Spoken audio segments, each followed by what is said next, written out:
Ready?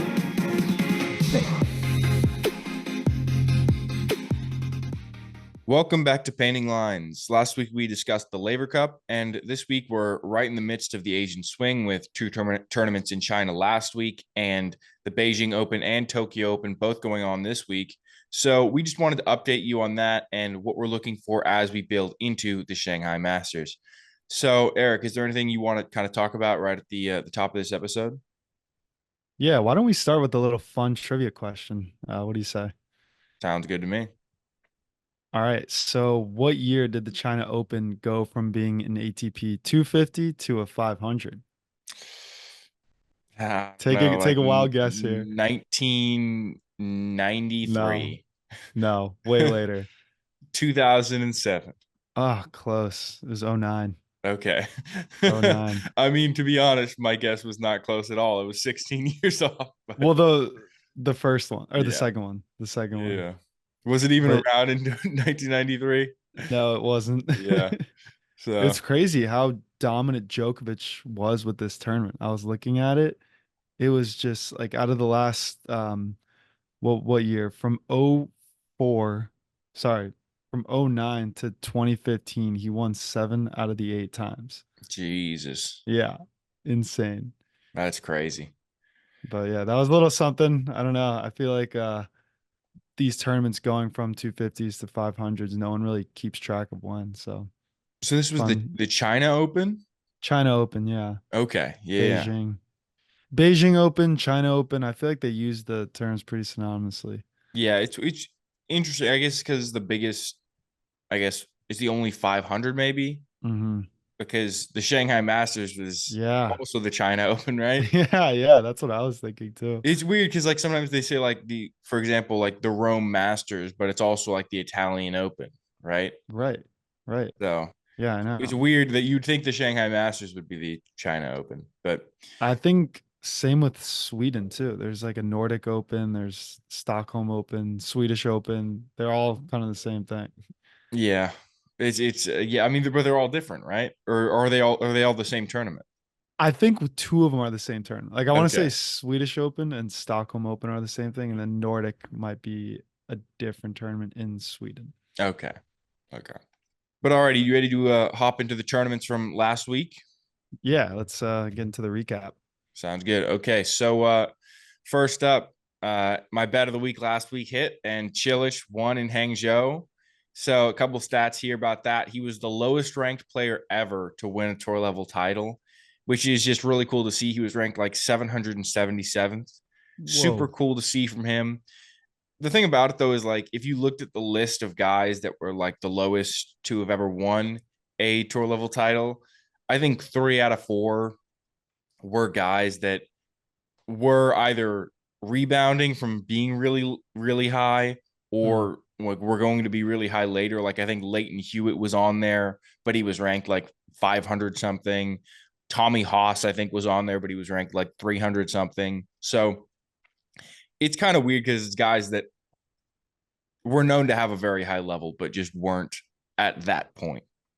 Yeah, I wonder how players break out, like what the norm is. If it's usually you win that title when you're so ranked so far back, or you kind of build up, like make runs, make runs, make runs, and then you start to kind of fulfill yourself once you're higher ranked and then starting to win titles. Like which one comes first? Like from you mean for most? I think it depends on the guy, Yeah, right? for most. Like if there's a trend between players. Like if you take the top 10, if you see when they won their first title, if it was when they were like in the hundreds or if they had already worked up to it and then won. Well, I mean, I just think it depends on the guy. Like I said, I mean, you look at someone like, I mean, Shelton, right? I mean, he didn't Hmm. win a title, but it was like he made that run at the Australian Open in 2022 out of nowhere. He made the or 2023 made the run at the U.S. Open out of nowhere. Uh, like these runs were just like, who is this guy? That's super shocking. Whereas we've talked about someone like Team when he was playing, it was like he slowly built, slowly built, slowly built, slowly built, started winning titles. So it just depends on I think the guy and maybe their style of play too. Yeah, yeah, definitely. But no, that was interesting. That little stat right there that you had. Yeah. Um, it was also interesting. This was the first year of the tournament here in Hangzhou. Uh, Interesting thing about when you think about just how big China is, Hangzhou is uh, a city that I'd never really heard very much about in China, but it's like three times the size of New York City, apparently. No kidding. Yeah, Jeez. it's like 20 million people. It's pretty Yeah, insane. they have the mega cities there. Exactly, exactly. Well, were there fans? That's another great question. Yeah, that was an issue. I mean, I saw some photos that were like these big stadiums and just completely empty. Yeah, yeah, I know. These nice big stadiums too. Exactly. I don't know what the issue is with getting a draw of people there, but clearly Yeah. there was one. Yeah, hopefully when, in a few years it'll start becoming more of a thing. Because you said 100%. it's first tournament there. Yeah. Um, Early Another interesting thing things. about this tournament was Runa was the one seed, but lost in the first round to Uchiyama. So not great from him. I mean, it was his first match back since losing in the first round of the U.S. Open, and then just another first round exit. So just not a great look for him. He's doing a little bit better this week though. Yeah, thank God. Um, it's tough to go over to Asia. Maybe time difference, his sleep schedule is off. I don't know how long he had to train there. So I'll cut him some slack for like first tournament, just not doing well. Because like you said, he's running right now. Yeah. Um, I mean, yeah, I cut him a little bit less slack because you look at the guys that were just at the Laver Cup mhm. and then they went over in the first tournament. They got there. They most of them seem to be doing pretty well. Yeah, yeah, that's true. Some haven't been, but a decent Yeah. amount have been. Um, and then over in Chengdu, there was also a tournament, and Shang won that tournament. The guy I bet on to lose in the first round to Nishikori, but won the title, beat Musetti pretty handedly. Yeah, that was my bet of the week. Yeah, Musetti. so we got both of the Yeah. or we bet on both of the titles. Unfortunately, the Musetti one didn't pan out, but it's cool for Shang because he is only 19 years old, so he's got a bright future ahead of him. Could be maybe the first like really elite guy from China, like a top 10 guy that's maybe competing for slam titles, or at least in recent memory. Yeah, that's a massive, massive win for Shane because Musetti's been having a great year too. So I was thinking that would have been a lock, especially having, the titles under his belt, having more experience. And Shang, just a 19-year-old, goes out there and huge, huge win. 100%. And then last stat from last week was there were two Chinese finalists. Like we said, Shang won in Chengdu, and it was Xi Jinjiang who faced Cilic in Hangzhou. So cool for the Chinese people to see a Chinese player in those finals at least. That was great pronunciation, Aiden. Yeah, it's I made a short about it last week, and I said it about 700 times. So Yeah, there we go. There we go. yeah, Chill Jill dog. But exactly. good stuff. Good stuff for him. 100%. But let's move on to this week. So speaking of those guys that just won last week, both of the champions ended up losing their first match, but that's one where I definitely do cut some slack. Like if you come off of a tournament win and then you lose your first match, I'm just like, yeah, you had a long week before. And for both of them, there's like even an additional explanation. Like Shang, he's 19, he wins his first title. Like that's going to be a huge kind of weight off the shoulders, relief, and just an outpouring of emotion. Same thing with Cilic. Like he hasn't won a title in a long time. He's just coming back from an injury. So for both of them, it's a pretty big deal. And so just having that stress kind of has got to just impact how they play in their next matches. Yeah, and I think the same thing happened to Poprin too after he won in Montreal. It was an early exit the very next week. So I think this is normal. I think we see it a lot actually, especially with the younger players. I think you don't see it as much with like a top 10 player, like Djokovic. He'll win a title and then he won't just lose in the first round next week.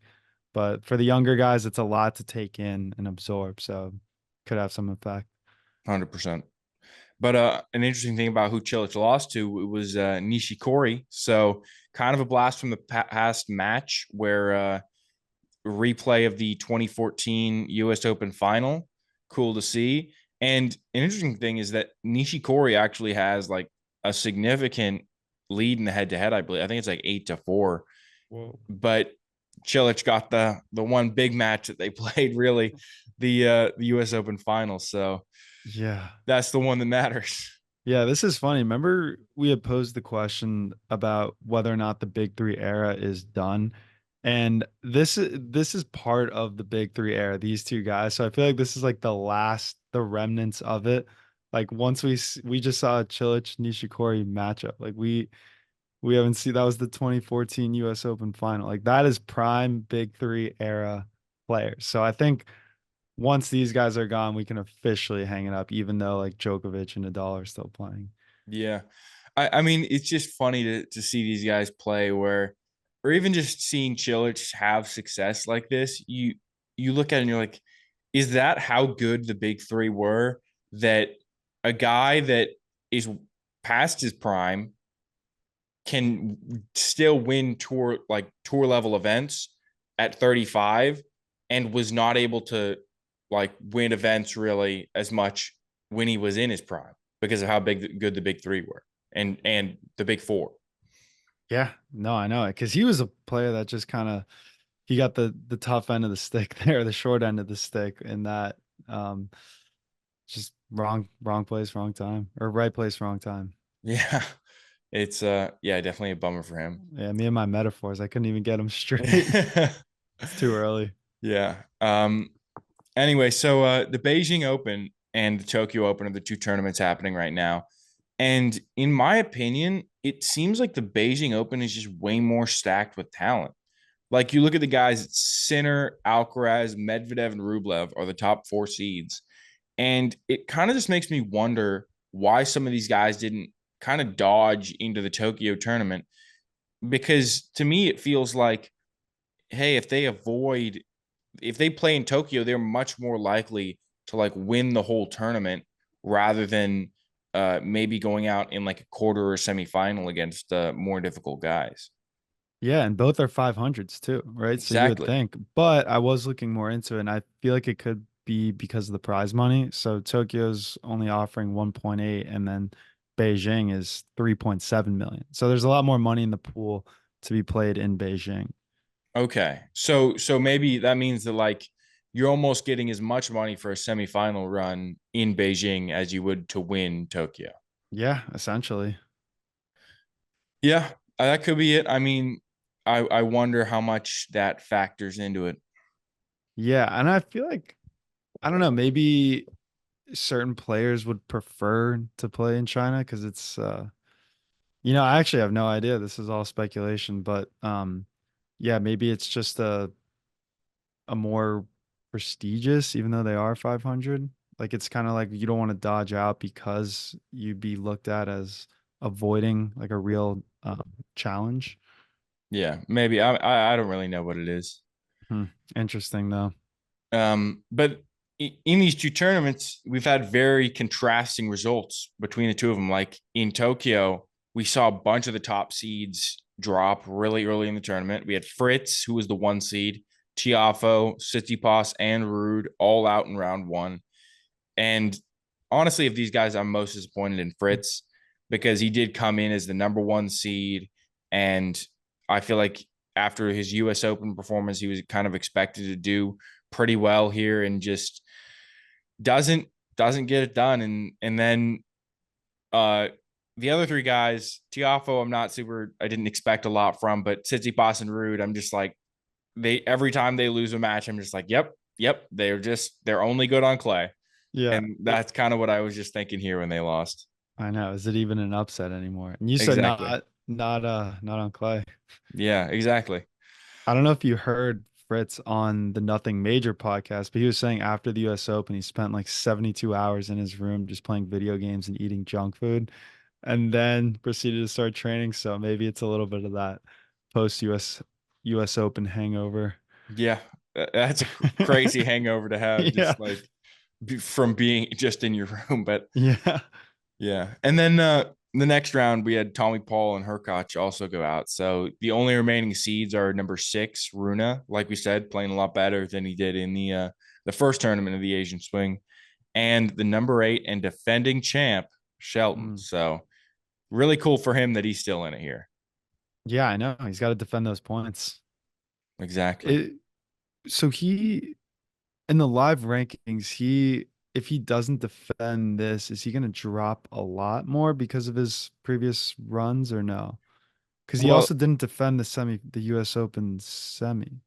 yeah, so in the Or live rankings, I believe he is probably lower than like right before the US Open was probably like kind of a little mini peak in his rankings. mhm, And then after the US Open drops a little bit after this tournament.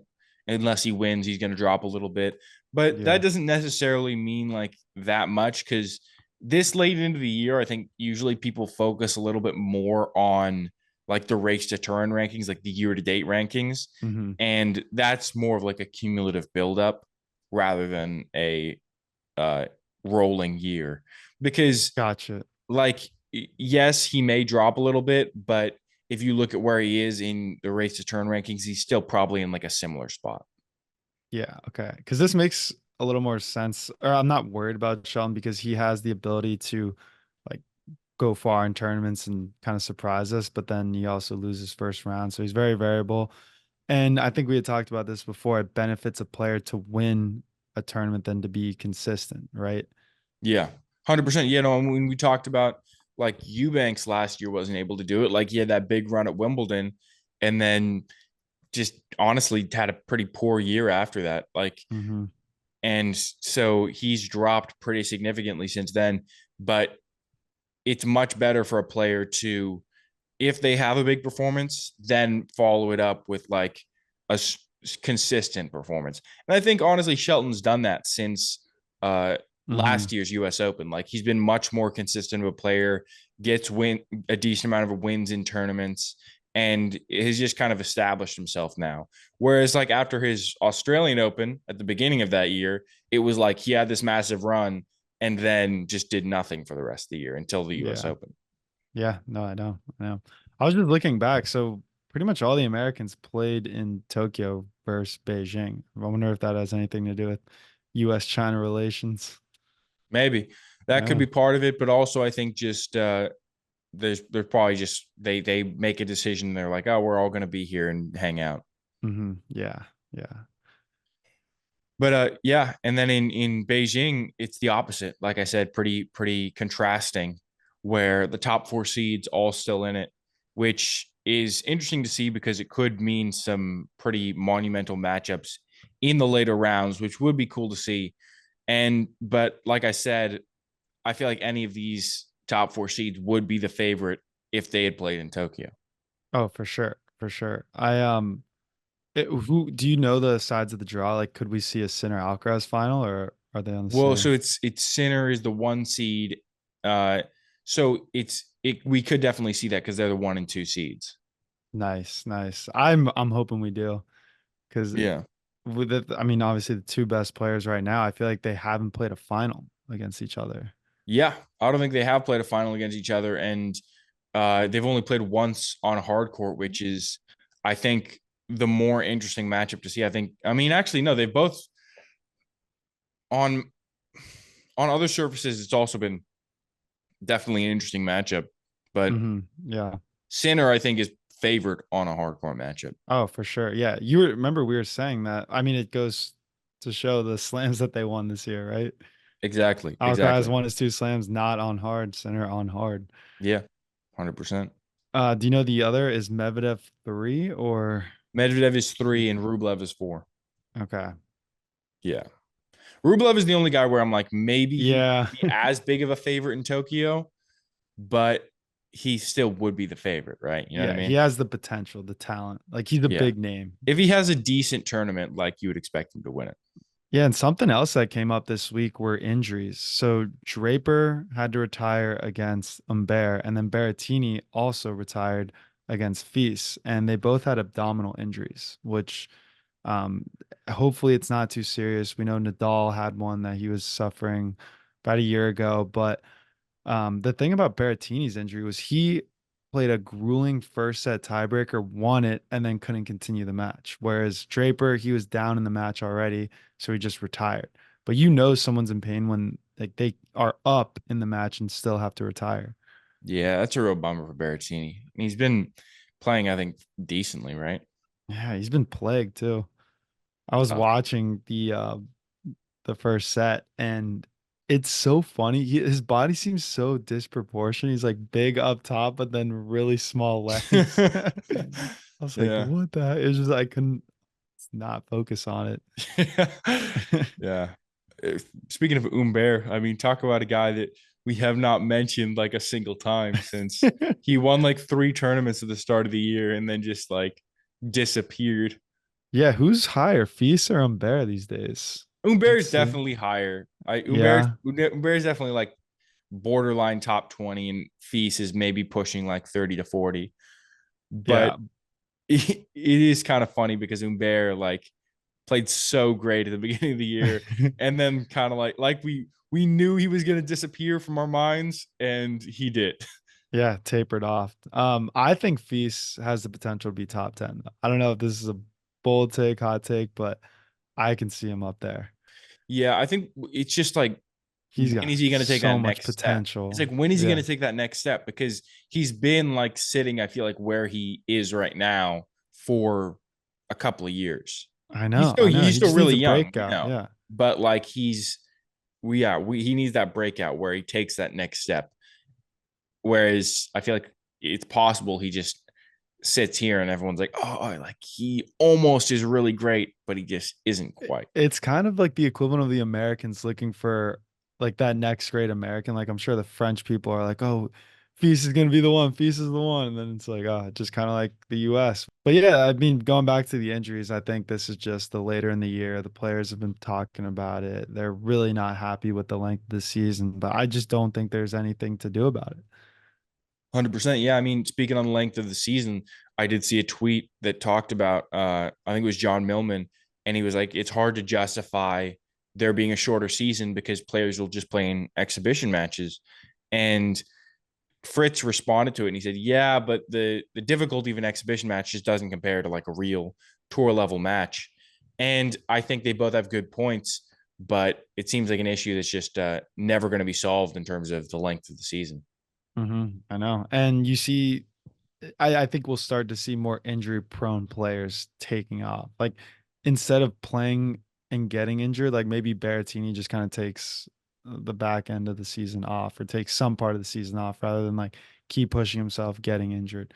And then Draper too. Draper's so young, but I feel like his fitness hasn't really caught up with him Yeah, I mean, it like as seems he's gotten honestly, older. it's weird because for some guys, it almost seems like they are in good shape, but they just push themselves so hard that they push themselves like they redline it every single time hmm they go out there.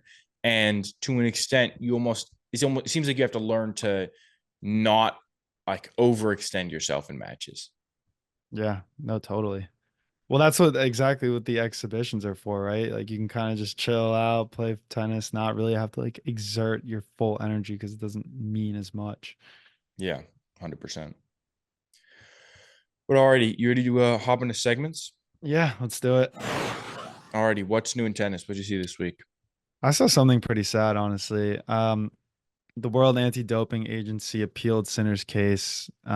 They feel that the determination of no fault or negligence is not correct, and they want the case to be reviewed again. They're looking for a 1 to 2 year ban or suspension of play. They're not looking to disqualify any of his results. And I just think this is sad because you had Sinner. He came out with a statement to the media. It was pretty long, so you guys should definitely check it out. But to summarize it, basically the first part is he's disappointed to hear about the appeal. Stated the facts of the case and why he was innocent the first time or why he was found innocent the first time, acknowledged the appeal, but then ultimately questioned the purpose of it and that he has nothing to hide and will fully cooperate. So I think this is the right approach from him to release that type of statement because it just reminded me of other players who, if they were in this situation, would just go full like argument of like this is BS, I'm being targeted, all this stuff. But Sinner's just that classy guy. He's taking this in stride, and I don't know how this is not going to be distracting him right now from playing. Like it is just why can't he just be done and over with this? Yeah. And it is the type of thing where like he cooperated the first time, it seems like. Yeah. And then they're just reopening it. And he's just like, I thought this was finished. Now I'm having to deal with it again. Exactly. In the statement, he goes, I don't know what difference it's going to make to have a new set of judges look at the same facts. Like, right? Are they going to conclude something differently? But hey, he's like, whatever. I respect your decision. You do your thing, and I will cooperate. 100%. But it's still going to impact him, I think, just like having to 100%. deal Yeah. with that. It just sucks. I mean, being in a court case is never fun. Yeah, yeah. And then if they find him guilty and he's suspended, that would be a huge blow to tennis because he is the number one player right now. Exactly. It'd be kind of a historic thing. I mean, I don't know when the last time Hmm. the number one guy in the world was just banned while he was active. Yeah. And then maybe we would see a comeback after. Yeah. But It'd be sick to anyway, see a comeback, but I'd rather he just it wasn't would gone in sick. the first Yeah, place. sick to just not see it gone. Yeah. What about you? What did you see this week? I mean, speaking of the number one top guys in the world, the race to Turin may actually still be alive for that last spot. Like I talked about how it kind of seemed like it was wrapped up because Hmm. Deminar had a pretty big lead and Djokovic didn't seem to be trying for it. But Deminar's injury may actually be more severe than we realized because he's not playing in Shanghai and he's not in the Davis Cup squad for Australia. So the implications of that, like people are saying that he may be wrapping up for the year. He may not play for like the remainder of this year. And with that, Djokovic also he will play in Shanghai, but there's speculation of whether he's going to play in Paris. And in both of these tournaments, what his motivation level is going to be like. Like he may just lose relatively early because he's already talked about he doesn't really care as much about these tournaments. And so if neither of these guys play, like that last spot could be wide open because the 10 to 15 guys, like rank wise, are all separated by only 400 points. So a big Masters run from any one of them could mean they jump up into that like last spot. Oh, this makes it exciting, huh? Because I think in the last couple of years, it's been pretty decided, right? Like it hasn't been all the way up to the wire. Yeah, well, I Do you mean, remember? like last year, like Hurkacz made a big run in Shanghai, and it was like, oh, all of a sudden he might be able to make it. Mm. Obviously, didn't get it done in the end, but like that was the kind of a push at the end there. Yeah, didn't he and Fritz play like an alternate match or something? Yeah, because we had like Tsitsipas played like one match, right, and then pulled out or something like that. Yeah, yeah, yeah. Classic. Jeez, yeah, that was not fun to watch. Yeah. How about betting? What are you hitting this week? So I'm going with a little bit of a prop bet. I'm going Sinner plus 280 to win 2-1 over Lehechka. Ooh. So Sinner, he's dropped the first set in both of his first two matches. And I think Lehechka is the best player he played so far in this tournament. I think he played Jari and then Safdolin. Yeah, Safion's good. Yeah, But Safdolin's good, Lehechka's and so better, is yeah. Jari, but I think Lehechka is the best Uh-huh. of those three. And so I think he gets a set, but I think Sinner wins in the end. Yeah, I hope he does. I'm a little nervous here because my bet of the week is a three-leg parlay. I'm taking Medvedev, Alcaraz, and Sinner at minus 196. So Medvedev is minus 525 against Kaboli, Alcaraz minus 900 against Hatchinoff, and then Sinner minus 700 against Lehechka. And that's the one I'm most worried about. Yeah, I mean, it's just like it's tough to take a bet like that where you have to have three things hit and it's still the favorite. Yeah, I know, right? That just But yeah, there's shows how really much belief nothing. there is in them. Exactly. I was gonna say there's really no explanation or like analysis here. It's just taking the best dudes in the game right now. Yeah. I also like when I was looking at bets, I kind of wanted to take a bet in Tokyo where it was like maybe more unexpected matchups that might be more even, Hmm. but the odds weren't out yet when I was looking at it. So Yeah, same. I couldn't find any Tokyo bets. yeah, no, because I was looking at it last night and like the matches were going to be done before we got recording here. So I was like, I'm not gonna take a bet on one of those. Yeah, you should have just wrote it down and then Check to the Yeah, hit. just seeing if it hit. Uh-huh. But yeah, let's wrap it up with match of the week. So what'd you go for here? Yeah, I went with a thriller. Runa coming back to beat Nishikori. So Nishikori broke early and took the first set 6-3. Runa flipped the switch, came back, took the second 6-2. And then in the third, there was a sick point where Runa charged in on the return of serve, kind of like how Federer used to do, and was just battling at the net and then kind of found himself in no man's land and hitting a round the back shot because he was just like what looked like just stuck in the mud, didn't really know what to do. Hit the around the back shot and then rushed back to the baseline, exchanged a couple hits with Nishikori, and then Nishikori drop shot at him, brought him up to the net, and then lobbed him with like a beautiful lob that just clipped the back of the line. So I think that was like the best point I've seen so far. And then in the third, Nishikori went up 5-3, 40 or 30-40. In the third, he had match point, but Runa saves the match point with a clutch hold and comes down and wins 7-5 from 3-5. So God. being down a match point, it was pretty insane to see Runa do that too. Yeah. Dang, I wanted Nishikori to win this, but yeah, sounds like it was a sick match. I didn't end up catching it, but cool to see.